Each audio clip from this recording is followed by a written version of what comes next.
જૂનાગઢના ગિરનાર પર્વત પર પૂરતા લોડ સાથે વીજ પુરવઠો ઉપલબ્ધ થાય એ માટે 8 કરોડ રૂપિયાના ખર્ચે તૈયાર કરવામાં આવેલો પ્રોજેક્ટ પૂરો થઈ ગયો છે, પરંતુ હજુ સુધી આ પ્રોજેક્ટ શરૂ કરવા તંત્ર ઉદ્ઘાટનની રાહ જોતો હોય ગિરનાર પરના ધર્માલયોને મુશ્કેલી પડી રહી છે। વીજ તંત્ર માટે સૌથી મોટો પડકારજનક ગિરનાર પર પૂરતા પ્રવાહથી વીજ પુરવઠો પહોંચાડવાનો પ્રોજેક્ટ હતો। હાલમાં ગિરનાર પર્વત પર વીજળી છે, પરંતુ વર્ષો પહેલાં આ લાઇન ઊભી કરવામાં આવી હોવાથી અનેકવાર સમસ્યાઓ સર્જાઈ છે અને તે પૂરતી વીજળી મળતી નથી।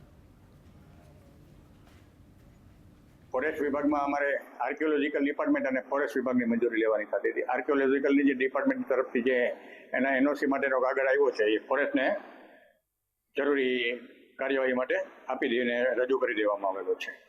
હવે ફોરેસ્ટ વિભાગની ફાઇનલ એપ્રુવલ મળે ત્યારબાદ અમે અમારા વિભાગને આ બાબતે જાણ કરી દેવામાં આવશે કે જેથી ત્યારબાદ આગળની ચાલુ કરવા માટેની કાર્યવાહી હાથ ધરવામાં।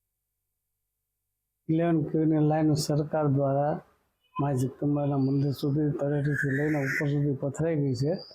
હવે એને કાર્યરત કરવા માટે થઈ અને લોકોએ જીવીસીએલમાંથી અમને એવા ખબર મળે છે કે કોઈક આવીને ઉદ્ઘાટન કરે તો આ લાઈન ચાલુ થઈ જાય, પણ આજે ઉદ્ઘાટન કરવાની વાત નથી, વર્ષ દિવસ થઈ ગયું। આ લાઈન એમને પડી છે, તો ત્યાં ઉપર લાઈન ચાલુ થઈ જાય તો માતાજીના મંદિરની અંદર ટાંકા પડ્યા છે, ટાંકાની અંદર પાણી ભરી શકીએ, માતાજીનું મંદિર રોશનીથી ઝળહળી ઉઠે, આવનાર યાત્રાઓને પાણીની વ્યવસ્થા થાય।